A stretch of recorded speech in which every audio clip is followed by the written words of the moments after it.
Voilà, nous voulons saluer ceux qui nous rejoignent maintenant sur leur écran de télévision, leur tablette, etc., tous ces moyens modernes, en direct, en vidéo. Nous sommes ici, nous, dans la salle, avec quelques amis, frères et sœurs, plusieurs amis, frères et sœurs en la foi, pour introduire ce moment. Et puis voilà, maintenant, nous sommes avec vous. Nous vous souhaitons bienvenue dans notre salle de culte pour nous rejoindre. Vous êtes certainement à la maison, peut-être à table, en déjeuner, en train de déjeuner, ou dans votre lit, en train de suivre, ou dans la voiture, ou que sais-je. En tout cas, on est heureux de partager ce moment ensemble, et encore en étant reconnaissant à toute l'équipe technique qui permet cela. Ça ne se fait pas facilement ni automatiquement, parce qu'il faut gérer beaucoup de choses. Merci à nos amis qui travaillent là-bas à la technique. Bienvenue donc au nom du Seigneur Jésus à tous ceux qui nous rejoignent, qui font partie de l'Église et puis qui sont maintenant pas encore libres de venir ou en forme ou en santé pour venir, et puis d'autres qui nous connaissent peu ou moins ou pas du tout et qui découvrent ce moment. Nous vous saluons dans le nom de notre Seigneur Jésus-Christ. Nous chantons ensemble, si vous le voulez bien, et je vous propose numéro 387, « Non, jamais tout seul ». C'est aussi un des chants préférés dans nos communautés en général, en tout cas pour une certaine génération, mais c'est passé quand même aussi à la génération présente. 387, et je vous propose qu'on se mette debout pour le chanter avec conviction, bien sûr, et vous à la maison, si vous voulez suivre aussi, vous pouvez, vous avez le numéro du cantique ou peut-être aussi que vous savez voir les paroles à l'écran selon que la technique le permet.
Merci bien, nous pouvons reprendre place. Nous allons lire ensemble la parole de Dieu. Le chapitre qui sera abordé tout à l'heure dans la prédication, dans Jean maintenant. Nous n'allons pas lire le chapitre entier, on va le faire par section.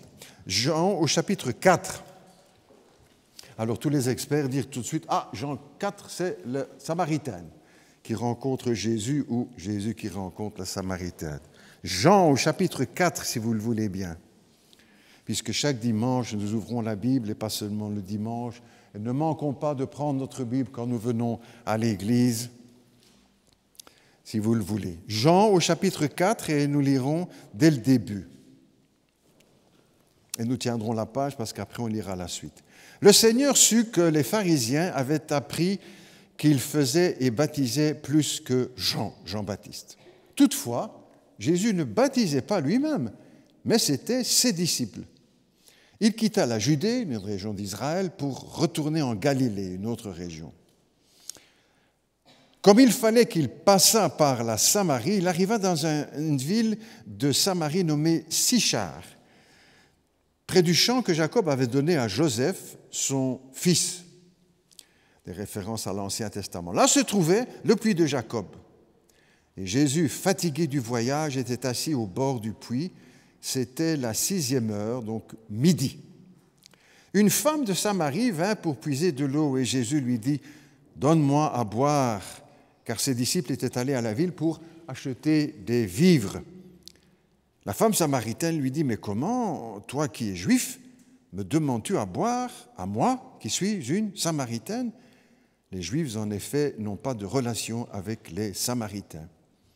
Et Jésus lui répondit, « Si tu connaissais le don de Dieu, le cadeau de Dieu, et qui est celui qui te dit « Donne-moi à boire », tu lui aurais toi-même demandé à boire et il t'aurait donné de l'eau vive. « Seigneur, lui dit la femme, tu n'as rien pour puiser et le puits est profond. D'où aurais-tu donc cette eau vive? Es-tu plus grand que notre père Jacob qui nous a donné ce puits et qui en a bu lui-même ainsi que ses fils et ses troupeaux ?» Jésus lui dit, « Quiconque boit de cette eau aura encore soif. Mais celui qui boira de l'eau que je lui donnerai n'aura jamais soif. Et l'eau que je lui donnerai deviendra en lui une source d'eau qui jaillira jusque dans la vie éternelle. » La femme lui dit, « Seigneur, donne-moi cette eau afin que je n'ai plus soif et que je ne vienne plus pour puiser. » « Va, lui dit Jésus, appelle ton mari et viens. » La femme répondit, « Je n'ai pas de mari. » Et Jésus lui dit, « Tu as eu raison de dire, je n'ai pas de mari, car tu as eu 5 maris et celui que tu as maintenant n'est pas ton mari. En cela, tu as dit vrai. » Stop. On prendra la suite tout à l'heure si vous le voulez bien, parce que la lecture est assez longue, ce n'est pas un reproche non plus. On prie ensemble si vous le voulez bien. Notre Dieu, merci parce que nous pouvons ouvrir ta parole librement, sans devoir nous cacher. Même si ce sont des circonstances particulières, nous pouvons venir. Nous pouvons te célébrer, nous pouvons chanter, nous pouvons ouvrir la parole, écouter la prédication, partager le pain et le vin et vivre une communion particulière, mais communion quand même. Merci, Père Céleste, merci. Merci de nous garder dans ta main, de bénir, de garder l'Église pendant ces temps difficiles. Et comme nous l'avons fait et prié plusieurs fois, qu'aucune brebis ne se perde. Qu'aucune brebis ne se perde. Que ce soit pour ici ou pour toutes les églises dans le monde, puisque ce fléau frappe le monde entier. Que les brebis ne s'égarent pas, mais reviennent aussi au bercail, à la bergerie. Père Céleste, nous voulons te prier de conduire tout ce culte, qu'il soit vraiment à ta gloire. Tout ce que nous faisons, tout ce que nous pensons, Seigneur, que tout le monde, que chacun, nous soyons là devant toi avec des cœurs sincères, sans mauvaise pensée, sans arrière-pensée, avec des cœurs bien disposés. Et que ce temps que nous passerons ensemble soit enrichissant pour chacun de nous et laisse des traces dans nos cœurs et dans nos vies. Pas seulement de l'émotion, oui, de l'émotion, mais aussi une manière de vivre et une compréhension de ta parole pour nous aider à avancer plus loin. Prions aussi pour ceux qui sont peu bien en santé, qui ne savent pas nous rejoindre, qui ont été opérés, d'autres qui sont des personnes à risque, qui n'osent pas encore trop bouger, qui sont prudents. Seigneur, nous les remettons entre tes mains, les unes et les autres. Et que tu bénisses aussi pour chacun de nous ici présents, que tu nous gardes dans ta main pour marcher fidèlement avec toi. Gloire, gloire au Seigneur, au Père, au Fils et au Saint-Esprit. Amen. Amen. Amen. On reprend le texte, si vous le voulez bien maintenant, un peu plus loin, donc au verset 19 maintenant, Jean 4 et au verset 19. On fera encore une partie du chemin ensemble et puis on chantera. Donc Jean chapitre 4 et au verset 19. Seigneur, lui dit la femme, je vois que tu es prophète. Nos pères ont adoré sur cette montagne, le Garizim, à Samarie, et vous dites, les Juifs, que le lieu où il faut adorer est à Jérusalem. Et femme, lui dit Jésus, crois-moi, l'heure vient où ce ne sera plus ni sur cette montagne, ni à Jérusalem, que vous adorerez le Père. Vous adorez ce que vous ne connaissez pas. Il parle des Samaritains qui n'étaient pas aussi instruits que les Juifs. Nous adorons ce que nous connaissons, car le salut vient des Juifs. Mais l'heure vient, et elle est déjà venue, où les vrais adorateurs adoreront le Père en esprit et en vérité. Ce sont là les adorateurs que le Père demande. Dieu est esprit, et il faut que ceux qui l'adorent en esprit et en vérité. La femme lui dit, je sais que le Messie doit venir, celui qu'on appelle Christ. Quand il sera venu, il nous annoncera toutes choses. Jésus lui dit, je le suis, moi qui te parle. Jusque-là, si vous le voulez bien. On chante ensemble, 424. Je ne sais pourquoi dans sa grâce Jésus m'a tant aimé, mais je sais qu'en lui, j'ai la vie. On se met debout pour le chanter, si vous le voulez bien. Si quelqu'un a un problème pour rester debout, il reste assis, il n'y a aucun problème. 424. Je ne sais pourquoi dans sa grâce Jésus m'a tant aimé. On y va ensemble, si vous le voulez.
Merci bien. Je ne sais pas si vous êtes comme moi, mais ça fait plaisir aussi de chanter les cantiques des ailes de la foi. Mais les autres aussi, on est content, avec le groupe de louanges, de chanter aussi de nouveaux chants qu'on peut apprendre ensemble. On prie ensemble, si vous le voulez, avant d'ouvrir la parole du Seigneur et prier. Notre Dieu, notre Père, merci pour ce rendez-vous, merci pour ces chants et la joie que nous mettons à les chanter parce qu'ils expriment notre foi. Je sais qu'en lui j'ai la vie, parce qu'il l'a dit, parce que Jésus l'a promis, qu'il est le Fils de Dieu, qu'il est Dieu le Fils, qu'il est le Sauveur du monde, qu'il est le Messie et qu'il dit la vérité parce qu'il est la vérité. Bénis cette parole pour chacun de nous ce matin, ce que nous apprendrons ou ce qui nous sera rappelé, que nous connaissons déjà, mais que nous avons peut-être oublié, que j'ai peut-être oublié. Merci de nourrir notre âme par ta parole. Elle est une semence qui fait grandir la foi dans nos cœurs. Elle est une épée qui pénètre au fond de nos cœurs, comme disent les Écritures. Elle est le pain de vie dont nous avons besoin pour nourrir notre âme. Comme nous nourrissons notre corps, nous avons aussi besoin de nourrir notre âme. Parce que tu nous as fait semblables à toi, avec un corps, une âme, la partie de nous qui vivra toujours. Bénis ce moment, accorde-moi ton aide aussi pour partager cette parole pour le bien de chacun. Nous sommes tous différents et moi je ne connais pas les besoins de chacun en particulier, mais nous avons tous besoin de la parole, et moi avec les autres. Bénis donc cette parole, aide-moi à la communiquer avec simplicité, sincérité, avec conviction, avec courage, pour dire ce qui doit être dit, sans blesser, sans offenser. Que cette parole vienne de l'Esprit et qu'elle pénètre nos cœurs et nous conduise dans notre vie ici-bas, jusqu'au jour où nous serons avec toi dans l'éternité. Gloire au Père, au Fils et au Saint-Esprit. Amen. Nous reprenons Jean 4, n'est-ce pas? La suite. Merci à notre musicien du jour, notre frère Emmanuel. Jean chapitre 4 et on reprend le dernier volet au verset 27 maintenant, si vous le voulez bien. Là-dessus arrivèrent les disciples qui furent étonnés de ce qu'il parlait avec une femme. Toutefois, aucun ne dit « Mais que demandes-tu ou de quoi lui parles-tu » Alors la femme, ayant laissé sa cruche, s'en alla dans la ville et dit aux gens « Venez voir un homme qui m'a dit tout ce que j'ai fait. Ne serait-ce pas le Christ, le Messie ?» Ils sortirent de la ville et vinrent vers Jésus, les Samaritains. Pendant ce temps, les disciples le pressaient de manger, disant « Rabbi, mange !» Mais il leur dit « Vous savez, j'ai à manger une nourriture que vous ne connaissez pas. » Et les disciples se disaient donc en eux-mêmes « Mais quelqu'un lui aurait-il apporté à manger ?» Et Jésus leur dit « Ma nourriture est de faire la volonté de celui qui m'a envoyé et d'accomplir son œuvre. Ne dites-vous pas qu'il y a encore 4 mois jusqu'à la moisson? Voici, je vous dis, levez les yeux et regardez les champs déjà qui blanchissent pour la moisson. Celui qui moissonne reçoit un salaire et il amasse des fruits pour la vie éternelle, afin que celui qui sème et celui qui moissonne se réjouissent ensemble. Car, en ceci, ce qu'on dit est vrai. Autre est celui qui sème et autre celui qui moissonne. Je vous ai envoyé moissonner ce que vous n'avez pas travaillé, d'autres ont travaillé et vous êtes entrés dans leur travail. Plusieurs Samaritains de cette ville crurent en Jésus à cause de cette déclaration formelle de la femme. Il m'a dit ce que j'ai fait, tout ce que j'ai fait. Aussi, quand les Samaritains vinrent le trouver, ils le prièrent de rester. Ils le prièrent de rester auprès d'eux. Et il resta 2 jours. Aussi, un beaucoup plus grand nombre crurent en lui à cause de sa parole. Et il disait à la femme, ce n'est plus à cause de ce que tu as dit que nous croyons, car nous l'avons entendu nous-mêmes et nous savons qu'il est vraiment le Sauveur du monde. Jusque-là, notre lecture, si vous voulez bien. Quelle belle déclaration, n'est-ce pas? Nous savons. Est-ce que nous le savons? Est-ce que nous sommes certains? On va voir ça ensemble. Rencontre du 3e type, c'est le titre que j'ai donné à la... Vous dire, bon, ça c'était un film de Spielberg, c'est pas ça, enfin soit. Rencontre du 3e type. Mais ici aussi, une rencontre du 3e type. Il y a une dimension surnaturelle, plus encore que dans le film de Spielberg. Jésus rencontre une femme en tête-à-tête. Une seule fois dans les évangiles, cet événement se produit. Il n'y a pas d'autre... Et même les disciples sont étonnés. que Jésus parle. En plus, la femme a une vie assez dissolue ou très dissolue, comme on veut le dire. En plus, c'est une étrangère, ce n'est pas une juive. Qu'est-ce que Jésus fait à parler avec les non-juifs? C'était très fermé, n'est-ce pas, le cercle. En plus, c'est une Samaritaine et les dialogues ne se font pas entre les Juifs et les Samaritains. Elle-même est étonnée. Il y a beaucoup d'étonnement dans tout ce qu'on a lu, n'est-ce pas? Elle s'étonne qu'un Juif lui parle. On comprend la différence entre cet entretien entre Jésus et cette femme, la Samaritaine, et le chapitre précédent, Jean 3, quand Jésus parle avec Nicodème, le théologien de Jérusalem. Ce n'est pas la même chose. Là, le théologien, c'est un homme en principe de bonne conduite, c'est un pratiquant, il connaît la parole, c'était leurs exigences, il jeûnait 2 fois la semaine, il donnait la dîme de ses revenus, il connaissait les Écritures, ça c'est Nicodème, chapitre 3. Ici, c'est tout différent avec la femme samaritaine. Et c'est ce qui est surprenant et détonnant aussi, si on prend la peine de se laisser étonner. Mais pourquoi, certains diront, mais pourquoi, si on ne connaît pas toute l'histoire, mais pourquoi Jésus perd-il son temps avec cette femme? Elle n'en vaut pas la peine. Ou encore qui diront, mais il y a quelque chose à espérer d'une telle femme? Un peu les commentaires qui peuvent jaillir de part et d'autre. À retenir pour nous de cela, de ces remarques, qu'il ne faut jamais désespérer de personne. Je dis pour vous, je dis pour moi. Parfois, il nous arrive de dire, tiens, je lui ai parlé de l'Évangile ou je ne veux pas, il n'en vaut pas la peine, hein, il est comme ci, il est comme ça, ou il est comme ça. On ne doit jamais dire ça, n'est-ce pas, de personne. On ne doit pas classifier les gens. Ah, celui-là comme ci, celle-là comme ça, donc je vais là, mais je ne vais pas là. Jamais. On le fait tous. Moi, je le fais aussi avec les autres. Hein. Il faut corriger cela, parce que ça ne vient pas de l'Esprit de Dieu. Il n'y a pas des bons et des mauvais. Nous sommes tous mauvais.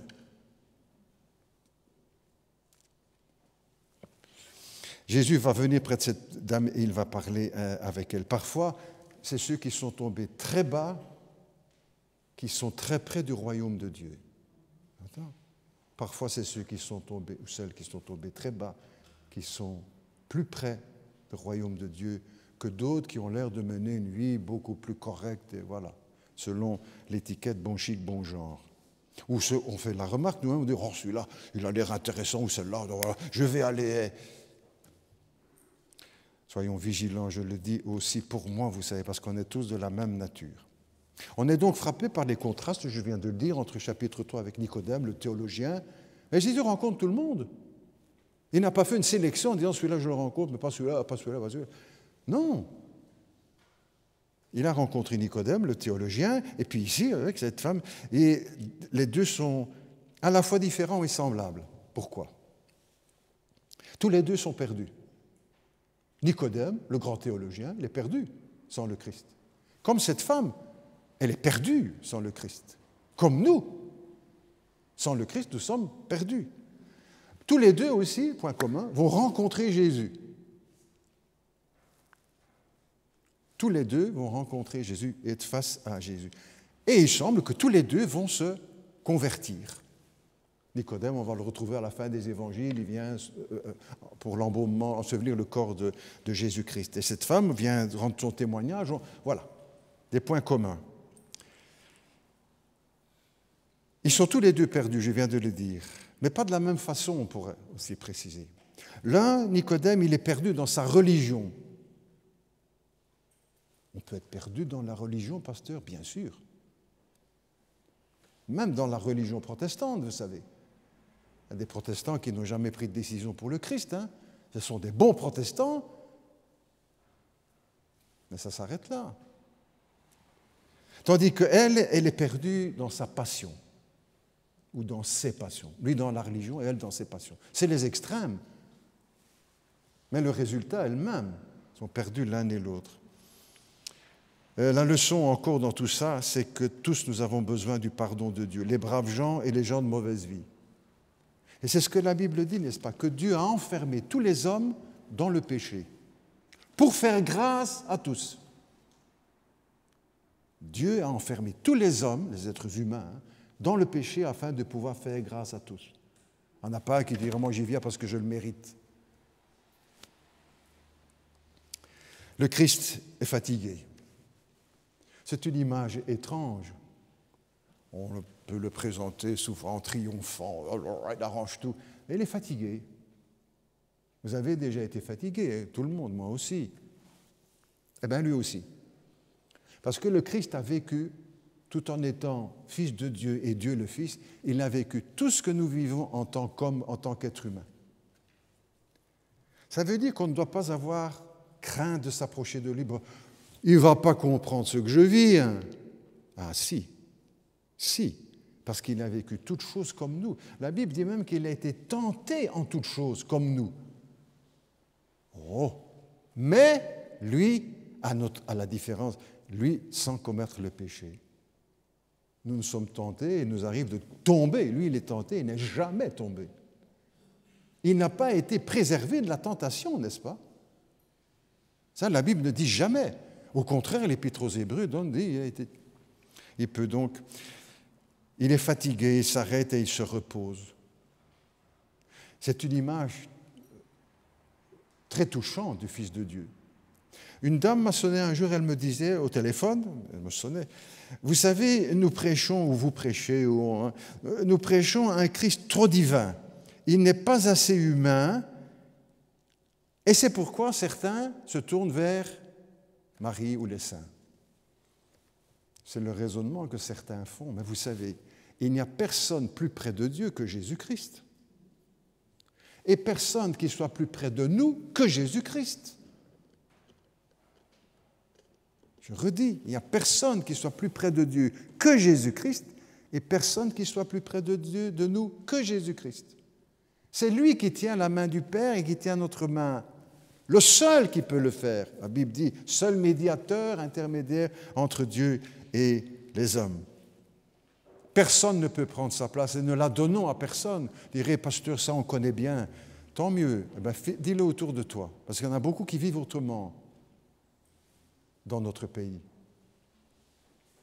Et qui vont chez les saints et les morts pour essayer d'être plus près de Jésus et pouvoir... Dieu n'est pas loin de chacun de nous, dit l'apôtre quand il prêche à Athènes. Il est plus proche que nos parents. On est proche de nos enfants, n'est-ce pas? Et de nos petits-enfants. Mais lui est encore bien plus proche d'eux. Le Dieu de la Bible est un Dieu, on peut dire, à visage humain. Dans l'Épître aux Hébreux que j'ai évoqué là tout à l'heure, Jésus-Christ n'est pas un sauveur qui ne puisse compatir à nos faiblesses. Au contraire, il a été tenté comme nous en toutes choses sans commettre le péché. Et le texte ajoute le commentaire. Approchons-nous donc avec confiance. Disons jamais, je suis trop loin de lui, ou je suis trop ci, trop là, ou il est trop loin de moi. Jamais.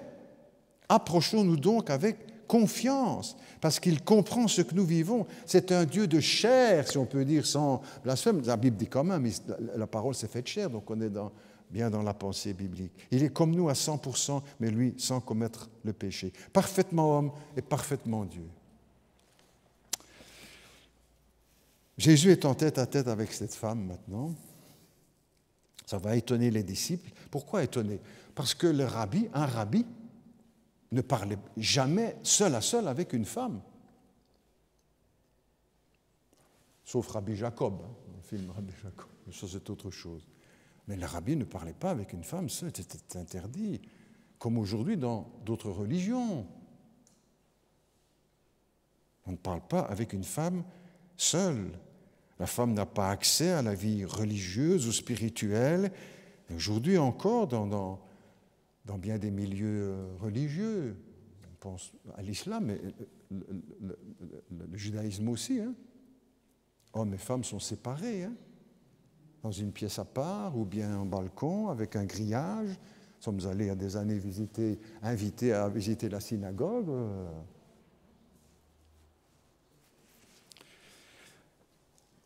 Jésus va étonner parce qu'il inaugure en quelque sorte un nouvel âge, une attitude nouvelle. Vous savez quel est le premier mouvement de libération de la femme? Ce n'est pas Gisèle Halimi, là, qui est morte il y a quelque temps, etc., ou d'autres très bien, qui ont travaillé. Le premier mouvement de libération de la femme, c'est le christianisme. C'est lui qui donne à la femme la plus belle place, on va dire, dans l'ensemble des religions et philosophies qu'on a autour de nous. Nous pouvons être fiers du christianisme. Vous comprenez ce que je veux dire, du Christ et de l'enseignement du Christ. Nous pouvons être fiers.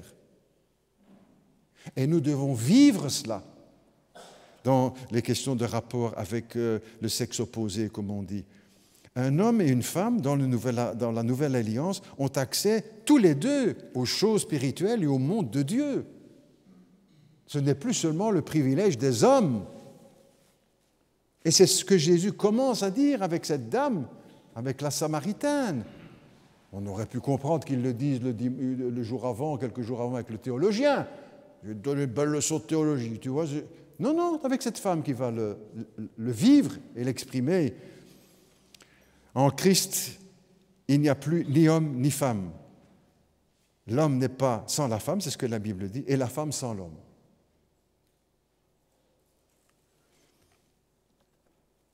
L'Évangile n'est pas réservé aux hommes et les bénédictions ne sont pas non plus réservées aux hommes. Dans l'Église, ne mettons pas les femmes à part. On ne sépare pas les hommes et les femmes, ou les jeunes filles et les messieurs. On est ensemble. On est assis sur les mêmes bancs. Il n'y a pas des chaises spéciales pour les hommes et des tabourets pour les dames.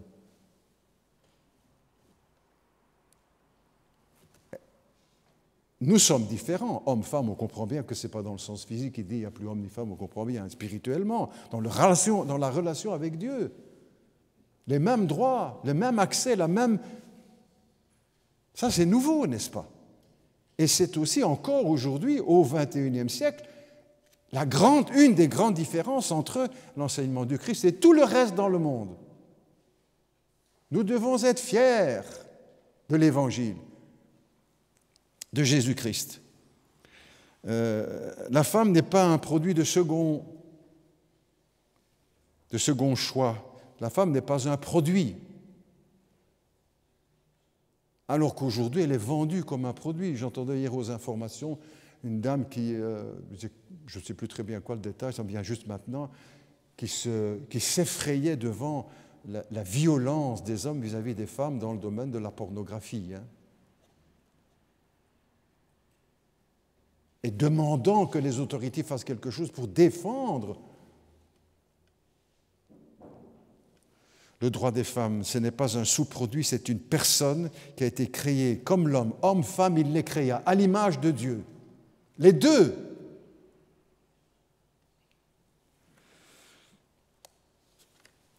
La femme chrétienne a toujours joué aussi un grand rôle, ça on peut le dire aussi, on doit le dire.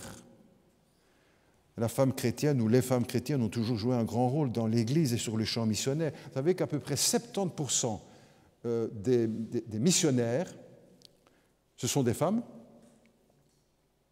70%, ce sont des femmes. William Booth, qui a fondé l'Armée du Salut, avec beaucoup de difficultés, n'est-ce pas? Quand on voit les personnages, on dit bah, ça a sans doute été facile, c'était terrible, terrible, soit. Et il a commencé donc à lancer ce mouvement, l'Armée du Salut. Il n'était pas reçu par l'Église officielle qui trouvait ça méprisant, il s'occupe des gens dans la rue, soit. Donc il fonde l'Armée du Salut. Et il a dit entre autres ceci, mes meilleurs hommes, ce sont des femmes. Vous comprenez, hein? Mes meilleurs hommes, ce sont des femmes. Une des marques extérieures du christianisme, n'est-ce pas? C'est le respect et la dignité que nous accordons aux femmes. L'une des marques extérieures du christianisme ou de l'évangile, n'est-ce pas? C'est le respect et la dignité que nous accordons aux femmes. En Inde, vous avez entendu, pas seulement en Inde, ici encore dernièrement, ça n'arrête pas, mais en Inde, des statistiques sérieuses nous montrent qu'il y a des milliers de violeurs, qui violent les femmes bien sûr, hein, violeurs qui n'ont jamais été poursuivis.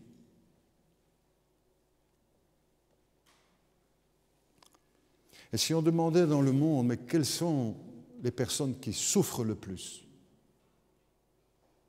Ben, ce sont les femmes. On a entendu parler de ce mouvement MeToo. Ça ne s'arrête pas, hein. Moi aussi, MeToo, moi aussi je vais dénoncer celui qui m'a violé.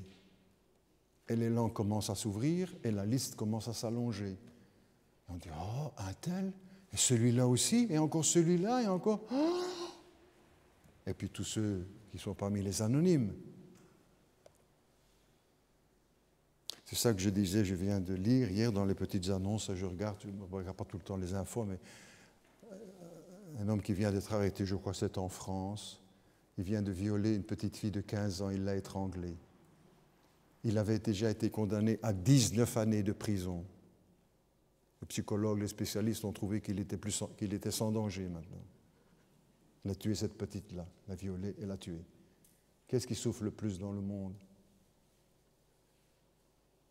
Quand je vois aussi ces images dans certains pays d'Afrique sont méprisés, l'Afrique, n'est-ce pas, on a beaucoup de choses à apprendre aussi. Ces femmes qui sont dans les champs avec leur bébé en portage ou sur le dos et qui travaillent pour faire pousser les légumes.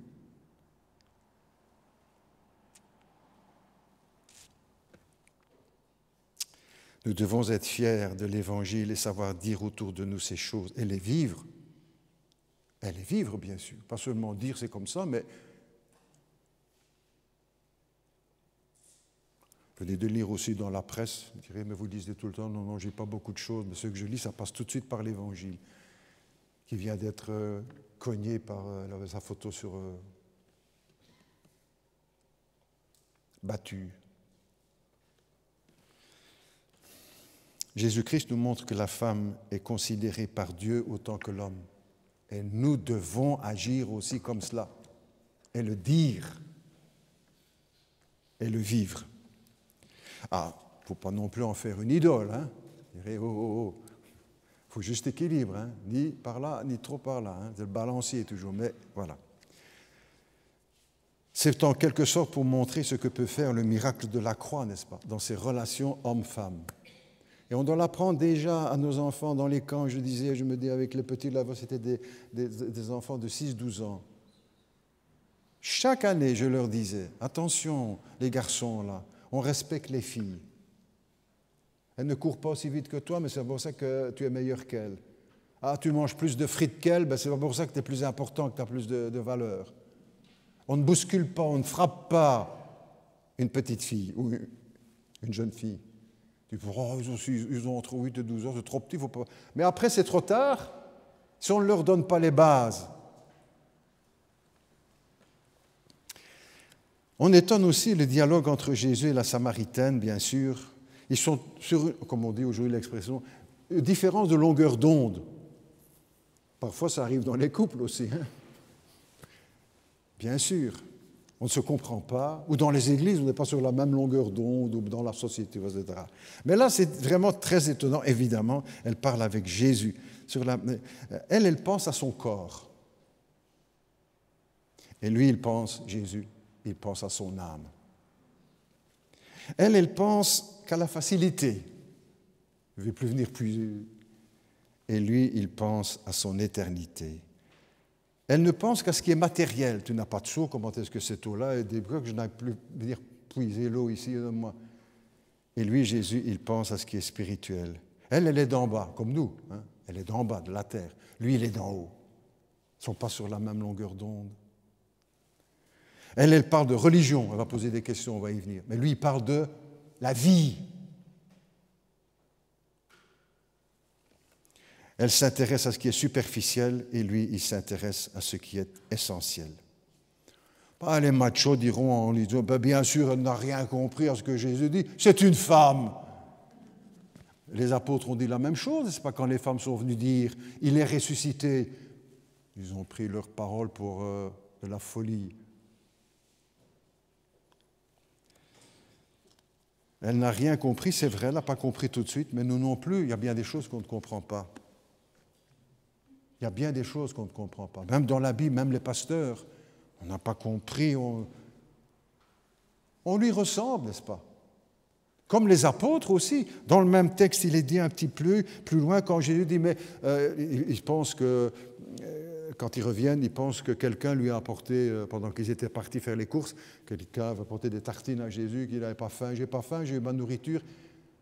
Autre chose, c'est la volonté de Dieu. Ils n'ont pas compris. Mais eux non plus, comme la Samaritaine, n'ont pas compris ce que Jésus voulait dire. Beaucoup d'autres aussi, dans les évangiles, n'ont pas compris.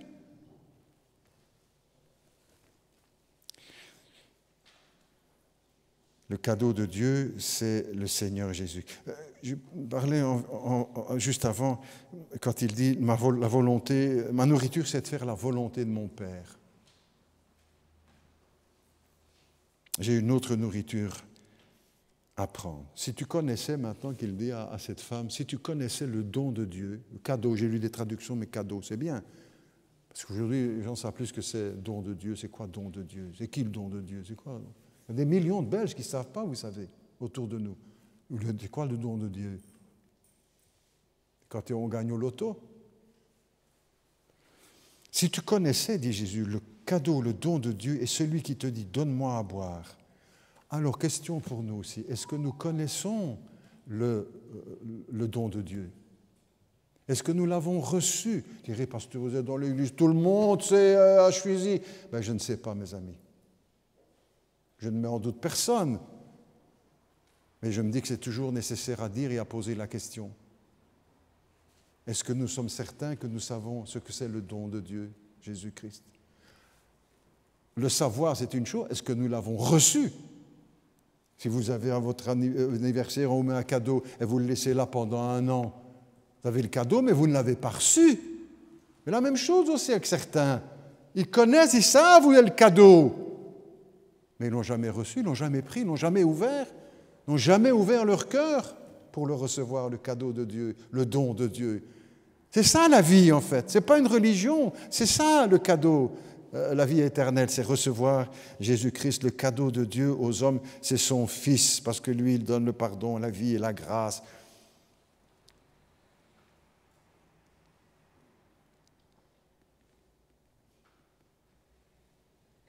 Jésus avance encore un peu plus loin dans l'entretien. À un certain moment, il lui dit, c'est lui qui conduit la discussion, hein. C'est lui qui conduit parce que, évidemment, c'est... Va chercher ton mari. Oui, ça c'est la bombe atomique. Va chercher. La seule question qu'il ne pouvait pas me poser, c'est ça, ou dire, va chercher ton mari. Et la réponse est honnête. On dira, c'était peut-être pas une femme très honnête, mais là, elle est honnête. Et encore, parce qu'elle n'était pas très honnête, elle est honnête, elle dit, j'ai pas de mari. Et Jésus lui dit, tu as dit vrai, tu as dit la vérité. Tu as eu 5 maris, et celui avec qui tu es maintenant, ce n'est pas ton mari. 5 mariages et 1 concubinage. Il y a beaucoup de vedettes qui jouent ce jeu-là aujourd'hui. 8 fois, je crois, j'ai entendu ici. Je crois que c'est Zaza Gabor, là, je dois voir, qui avait été marié 8 fois. Ben, ici, on n'est pas loin. 5 plus, tu as dit vrai. Elle est honnête. Parfois, l'honnêteté qu'on ne trouve pas chez les gens bien religieux, là. Elle dit la vérité. Jésus le sait, il n'avait pas besoin de poser. Mais pourquoi alors est-ce que Jésus pose cette question et qu'il met le doigt sur la plaie? Non pas pour torturer cette femme-là, non pas pour lui faire du mal, pour l'humilier, pour la baisser, pour s'élever au-dessus du lot. Non, pour la guérir. C'est comme quand on va chez le médecin. « Ouh, docteur, j'ai mal, là. » Et il pousse, et il dit là, non. S'il passe à côté d'où vous avez mal, dites, mais qu'est-ce que c'est de ça pour un médecin? Et quand il pousse, il dit aïe! Ah, ben c'est ça que ça va. C'est là qu'on doit soigner. C'est ça qu'on doit guérir.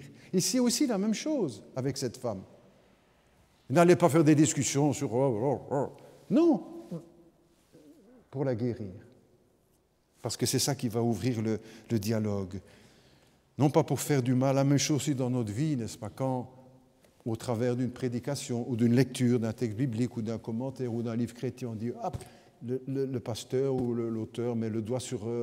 sans le savoir, parce que moi je ne connais pas la vie des uns et des autres, qui met le doigt sur... on se dit, c'est pas pour faire mal, c'est pour guérir.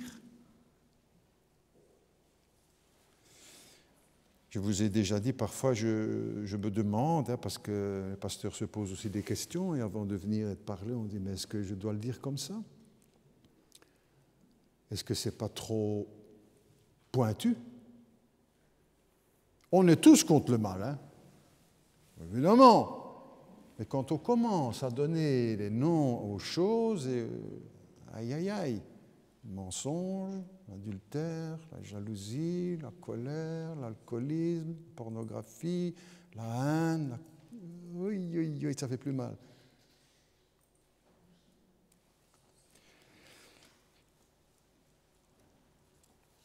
Avec cette dame, la Samaritaine, qui est connue dans le monde entier maintenant, Jésus va mettre le doigt sur la plaie. Tu as dit vrai. La femme est honnête, elle ne triche pas, elle ne cache pas son péché. Et nous non plus, ça ne sert à rien de tricher, d'essayer de cacher à Dieu ce que nous faisons dans nos prières. Il n'y a rien à cacher.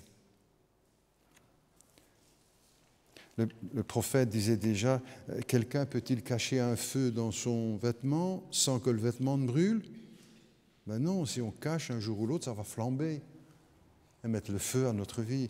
Samaritaine déclenche alors le système de défense. Quand il vient de mettre le doigt sur le problème, Jésus, elle déclenche le système elle va changer de conversation, de sujet. On va parler religion. On va laisser... et on va parler religion. Elle pose une question religieuse. Où faut-il adorer? À Jérusalem ou à Samarie? Ça, c'est pour fuir le face-à-face. Où est-ce qu'il faut adorer? À Jérusalem ou à Samarie? Qui a raison? Les Juifs ou les Samaritains? On peut transposer la question aujourd'hui. Qui a raison? Les protestants ou les catholiques? Ou les orthodoxes? Ou les machins? Ou les bazars? Qui a raison? C'est la question qu'elle pose. Hein? Et Jésus va donner une réponse qui surprend encore. C'est né à Samarie. Ce n'est pas les Samaritains qui ont raison. Et ce n'est pas à Jérusalem. Ce n'est pas eux non plus. Il faut adorer Dieu en esprit et en vérité. Ça veut dire que depuis la venue de Jésus, il n'y a plus un lieu particulier dans le monde où il y aurait une bénédiction particulière parce qu'on est ci, parce qu'on est là. C'est fini, c'est en esprit et en vérité. Partout. Là où nous sommes, il entend nos prières. C'est ni à la Samarie, ni à Jérusalem. Ce n'est pas les catholiques ni les protestants. Et Paul posait la question, en quelque sorte aussi, à ceux qui voulaient se faire circoncire. Il dira... ce n'est pas la circoncision ou l'incirconcision qui compte, c'est d'être une nouvelle créature en Jésus-Christ. C'est d'être converti. C'est ça la différence. C'est quoi? C'est catholique ou protestant? Ça ne compte pas tout ça. Ce qui compte, c'est d'être une nouvelle créature. C'est d'être né de nouveau. C'est d'avoir accepté le Christ dans notre vie. Si c'est fait, tant mieux. Si ce n'est pas fait, il ne faut pas traîner. Parce que c'est ça que Dieu attend de nous. Et c'est ça que le Christ veut faire dans notre vie. Ce n'est pas la circoncision ou l'incirconcision qui compte, c'est d'être une nouvelle créature en Jésus-Christ, né de nouveau, reçu la vie éternelle. C'est quoi? C'est les catholiques ou les protestants? C'est Jésus. La Bible dit, celui qui a le Fils, il a la vie. Celui qui n'a pas le Fils de Dieu, il n'a pas la vie. J'avance encore quelques pas. Auprès de cette femme, Jésus va faire 3 déclarations magistrales. Le salut vient des Juifs. Ça ne veut pas dire que c'est grâce aux Juifs que nous sommes sauvés. C'est le plan de Dieu qui l'explique. Il a choisi Abraham, et puis les prophètes, etc. Et si le salut est venu jusque nous, c'est grâce à Dieu, pas grâce à Israël. Hein? Parce que souvent, ils sont partis, et il a fallu que Dieu les ramène, et encore après les ramenant. Mais ça veut dire que c'est le chemin qui a été choisi par Dieu, le dessein de Dieu pour sauver le monde. Ce n'est pas pour rien que ce peuple est parmi le peuple, ou le peuple le plus haï dans le monde. Ce n'est pas n'importe quel peuple. C'est le peuple qui a été choisi par Dieu parce qu'il y a un chemin, un dessein particulier. J'ai lu que le cardinal Lustiger, qui est décédé maintenant depuis quelques années, il était français, cardinal Lustiger, qui était converti, cardinal, il était catholique, mais il est d'origine juive. Et il a dit ceci, j'ai lu ça, hein, la haine des nations à l'égard d'Israël, c'est le reflet de la haine des nations contre le Christ. La haine des nations à l'égard d'Israël, c'est le reflet de la haine des nations contre le Christ. Une deuxième leçon, Dieu est esprit. Dieu n'a pas de corps. Je me souviens la première fois qu'un professeur avait dit ça, bon, j'étais à l'évangile depuis, mais Dieu n'a pas de corps, Dieu est esprit. Il est partout dans l'univers. Si Dieu est un corps, mais il sait être que ici ou là et là-bas, mais pas. Il est partout. Dieu est esprit. Il n'a pas d'oreille et il entend pourtant. Il n'a pas Dieu et pourtant il voit. Il n'a pas de bouche et pourtant il parle, etc. Dieu est esprit. C'est pour cela qu'il ne faut jamais se faire d'image. Je suis fâché quand je vois cette représentation de Dieu là, sur le nuage. Les plus grands, hein, Léonard de Vinci, les grands peintres sur son nuage avec sa grande barbe là. Mais ce n'est pas Dieu ça. C'est une bêtise ça. Dieu est esprit. C'est une des vérités aussi les plus difficiles à comprendre, je le reconnais, n'est-ce pas, pour tout le monde. C'est pour cela aussi que la Bible nous dit « Ne te fais pas d'image, de représentation quelconque de Dieu. » Parce qu'elles sont toutes fausses, toutes erronées. Troisième leçon, je suis le Messie. Je suis le Messie, moi qui te parle. Quel moment! S'il y a des grands moments dans la vie, là c'était le grand moment. Il n'a pas dit à Nicodème ça, hein? Je suis le Messie. Il a dit à cette femme, c'est moi le Messie, celui qui te parle.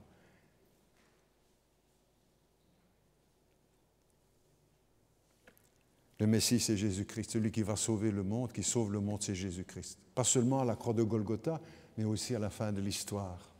C'est lui qui peut sauver les nations. C'est lui qui sauve les âmes, c'est lui qui sauve les gens. C'est lui qui est le sauveur. Et nous devons faire bien attention maintenant, on nous présente beaucoup de sauveurs qui vont tout arranger. Hein. Ils vont tout, voilà. Mais tu vois comme le bazar. Et d'autres pour la vie aussi, qui nous donnent des conseils pour comment il faut vivre, mais c'est le Christ qui peut nous conduire. Et lui seul. Il est venu il y a 2000 ans, et Jésus, et le texte dit, il est venu chez les siens ne l'ont pas reconnu. Ils n'ont pas reconnu le Messie. N'ont pas reconnu le Messie. Mais à ceux qui l'ont reçu, il lui a donné le pouvoir de devenir enfants de Dieu. Cette femme va retourner dans son village, elle va aller crier à tout le monde, l'évangéliste. Cette femme qui va devenir évangéliste. Venez près de Jésus. C'est ça qu'on fait l'évangélisation. Venez à Jésus. Il m'a dit tout ce que j'ai fait. Venez à Jésus, il a changé ma vie. Venez à Jésus, il peut changer votre vie. Elle devient l'évangéliste du village de Sichar. Et elle annonce l'évangile. Et puis eux-mêmes font la découverte. Ce n'est pas parce que tu nous as dit que ceci, que cela que nous croyons. Maintenant, nous savons qu'il est le sauveur du monde. Nous prions ensemble, si vous le voulez. Notre Dieu, notre Père, nous te remercions pour ta parole, pour ce passage de Jean, chapitre 4, toutes les richesses encore qui sont dans ce texte. Dans ta parole, dans toute la parole, parce que c'est ta parole qui est la vérité. Et il y a tant de choses, de trésors à découvrir ou à redécouvrir ou à confirmer dans notre vie chrétienne. Seigneur, merci d'apprendre, de nous apprendre et de nous faire grandir dans la foi. Nous avons tant de choses à apprendre, et chacun peut le dire, hein, pour vous-même dans votre prière maintenant silencieuse. J'ai tant de choses à apprendre, Seigneur. Et je désire les apprendre dans ta parole. Comme l'apôtre Paul qui désirait grandir dans la connaissance de Jésus-Christ. Merci Père Céleste pour tous ceux, toutes celles qui sont venus au Messie, qui sont venus à Jésus-Christ. Et nous prions pour celui ou celle qui n'est pas encore venu, peut-être dans cette salle ou sur l'écran ou sur le vidéo, que sais-je, là où, qui n'est pas venu encore, qu'il vienne aujourd'hui à Jésus-Christ. Pas les protestants qui sauvent, ni les catholiques, ni ceci, ni cela. C'est Jésus, et c'est à lui qu'il faut venir. À sa parole, à la croix de Golgotha, ou au tombeau vide, parce qu'il est ressuscité. Seigneur, que ta parole porte du fruit dans les cœurs. C'est ce que nous te demandons. Au nom de Jésus, pour que l'Esprit agisse. Amen. Je vous propose de chanter, si vous le voulez bien maintenant, le numéro 78. Numéro 78, ceux aussi qui sont habitués disent « Ah, ça c'est quel ami fidèle et tendre nous avons en Jésus-Christ ». Numéro 78, après quoi nous partagerons le pain et le vin. Nous resterons encore quelques instants avec nos amis à l'écran et puis nous continuerons le service ici ensemble. Je vous propose les deux premières et la dernière strophe. Deux premières et dernières strophes du 78. Deux premières et dernières strophes du numéro 78. Quel ami fidèle et tendre. On peut se mettre debout.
Merci bien, nous pouvons reprendre place.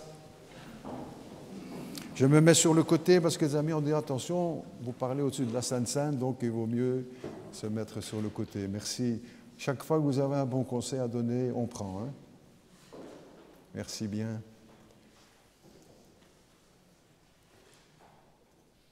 Cette femme, Jésus pouvait dire à cette femme, je suis le Messie. Ça voulait dire, je suis le Messie de Ésaïe 53 aussi. Je vais être crucifié, je vais porter les péchés du monde. Elle ne savait pas tout ça encore, et beaucoup ne l'ont pas compris, même quand les choses se sont accomplies. Les grands spécialistes d'Écriture n'ont pas vu le Messie, n'ont pas reconnu, n'ont pas discerné le Fils de Dieu.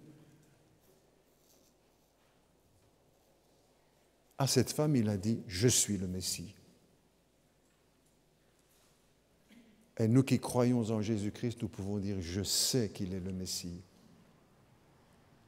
Le Messie, c'est celui qui sauve, c'est celui qui pardonne, celui qui donne la vie éternelle.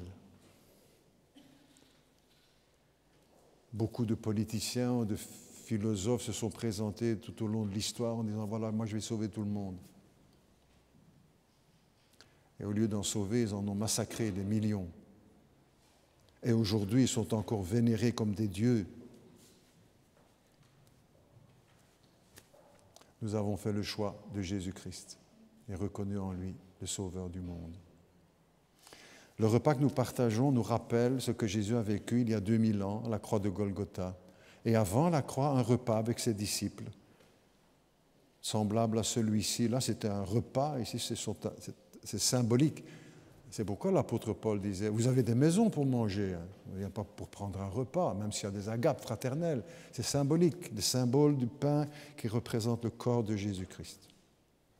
Et le symbole du vin qui représente le sang de Jésus-Christ. C'est un des moments les plus précieux dans notre... Il n'y a rien de magique. Ce n'est pas un moment magique ou un truc. Mais c'est quand même le moment où, d'une façon particulière, nous rappelons le sacrifice de Jésus à la croix. Sa mort, ses souffrances, dans le jardin de Gethsémane. Mon Dieu, s'il est possible, mon Père, que cette coupe s'éloigne de moi, c'est un autre chemin que la croix, que la crucifixion. Il n'y a pas de réponse. Le ciel reste fermé parce qu'il n'y a pas d'autre chemin. S'il y avait eu un autre chemin, ben Jésus ne serait pas allé à la croix. Hein. Avant de prendre le pain et le vin, nous nous recueillons chacun quelques instants et dans le silence de nos cœurs, nous nous adressons au Seigneur quelques instants, peut-être des choses à lui dire, à confesser, à reconnaître, des choses à demander. Entends nos prières, Père Céleste, même si elles sont faites dans le secret de nos cœurs. On n'a pas besoin de crier, tu n'es pas sourd. Et tu sondes les cœurs et les reins.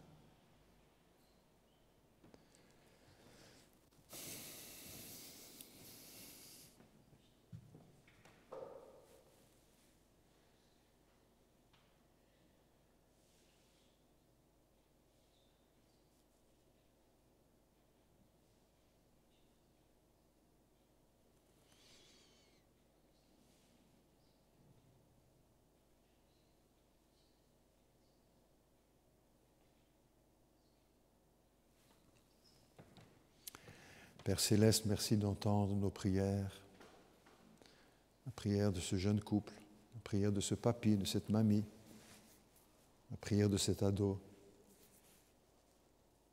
la prière de chacun. Merci de nous entendre et de bénir ce moment que nous partageons en souvenir de la mort de Jésus-Christ. Beaucoup rient, se moquent, méprisent.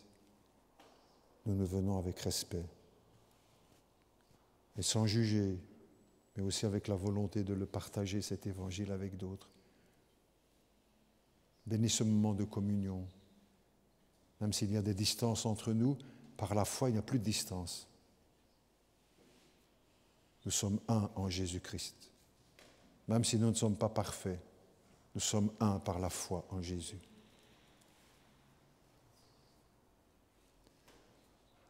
Père Céleste, merci de bénir notre communion, le pain que nous partageons qui nous rappelle le corps de Jésus et le vin qui nous rappelle le sang de Jésus-Christ. Nous rappelons sa mort, sa résurrection et la promesse de son retour en gloire. Au nom de Jésus. Amen. Les frères et sœurs qui participent à ce repas voudront bien se lever en signe de participation. Si les anciens viennent près de moi pour le service à la table, Andreus Annuncio, s'il veut bien venir à... voilà. J'oublie toujours son nom. Et Sacha, si tu veux bien venir aussi. Merci bien. Daniel, si tu nous accompagnes. Donc je vous rappelle comment on le propose pour garantir le maximum de sécurité au plan hygiène. Les frères vont déposer dans votre main, si vous tendez la main comme cela, déposer le pain. Et ensuite, pour le vin, vous le buvez, puis vous gardez votre petit verre et on repassera avec un seau pour redéposer les verres pour qu'il y ait le moins de contact possible. Nous partageons le pain qui nous rappelle le corps de Jésus. Prenez, dit Jésus, et mangez. Ceci est mon corps qui est rompu pour vous. Faites ceci en mémoire de moi.